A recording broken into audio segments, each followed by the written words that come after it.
সংসারের কাজের কিন্তু কোনো শেষ নেই। দিন শেষে রাত হয়ে যায় কিন্তু সংসারের কাজ কিন্তু শেষ হয় না। তোমরা যারা আমার মতো হাউসওয়াইফ আছো তারা কিন্তু আমার এই কথাটার সাথে একমত হবে। কেন বলছি এই কথাটা?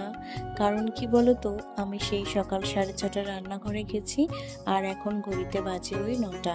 এখন কিন্তু এই ঘরে আসলাম, তবুও কিন্তু একটুও বসার সময় নেই। কারণ কি বলো তো, একটা কাজ শেষ হতে না হতেই কিন্তু আর একটা কাজ তোমার জন্য অপেক্ষা করবে। মানে একটার পর একটা কাজ কিন্তু থাকেই। সারাদিন কাজ করলেও যেন কাজ আর শেষ হয় না। তো যাই হোক, তার উপরে কিন্তু আজকে ছিল আবার বৃহস্পতিবার। তো সকালে তো রান্না বান্না কমপ্লিট করেছি, তো তারপরে কিন্তু তোমাদের দাদা ভাই খাওয়া দাওয়া করে বেরিয়ে গেছে ওর কাজে।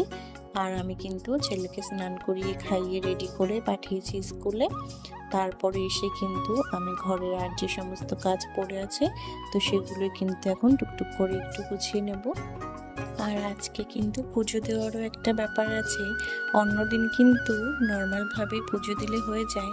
আজকে কিন্তু ঠাকুরের সমস্ত বাসন বের করে সেগুলো সুন্দর করে মেজে ঘষে ঠাকুরের জায়গা সুন্দর করে পরিষ্কার করেই কিন্তু বৃহস্পতিবারের পুজোটা দেওয়া হয়। তো আমার তো সব কাজ গোছানো হয়ে গেছে, তো কয়েকটা জামা কাপড় ছিল, তো সেগুলো কিন্তু একেবারে কেচে ধুয়ে স্নান সেরে চলে আসলাম ছাদে সেগুলো মেলতে। আর আজকে যেন ওয়েদারটা খুব সুন্দর ছিল, বাইরে খুব সুন্দর হাওয়া দিচ্ছিল। যদিও বা রোদটা একটু কম ছিল, তো হাওয়া ছিল কিন্তু খুব। তো যাই হোক, তারপরে চলে আসলাম কিন্তু ঠাকুর ঘরে। আর ঠাকুর ঘরে এসে সবার প্রথমে আমার যে কাজটি ছিল সেটি হচ্ছে কিন্তু সমস্ত ঠাকুরগুলোকে আমি আগে নামিয়ে নিয়েছিলাম। তারপরে সিংহাসনটা খুব সুন্দর করে একটু মুছে নিয়ে সমস্ত ঠাকুরগুলোকেও একটু সুন্দর করে মুছে নিয়েছিলাম। আর তারপরে সিংহাসনের নতুন একটা কাপড় পেতে সমস্ত ঠাকুরগুলোকে কিন্তু সুন্দর করে আবার সাজিয়ে দিয়েছিলাম। তো সমস্ত কিছুই তো আর ভিডিও করা সম্ভব হয় না, যেটুকু আমি পারি সেটুকুই কিন্তু আমি তোমাদের সাথে একটু শেয়ার করার চেষ্টা করছি। আর জানো তো, আমরা কিন্তু ঘটে পান সুপারি দিই।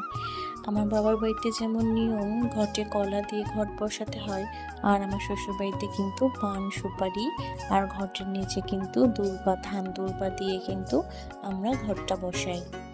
তো আমি তো সবার প্রথমে আগে ঘরটায় বসিয়ে দিলাম, তো তারপরে সমস্ত ঠাকুরকে কিন্তু ফুল বেলপাতা আমি দিয়ে নিলাম। আমার পুজো দেওয়া কিন্তু পুরোপুরি কমপ্লিট হয়ে গেছে। তোমরা সবাই ভালো থেকো। টাটা সবাইকে।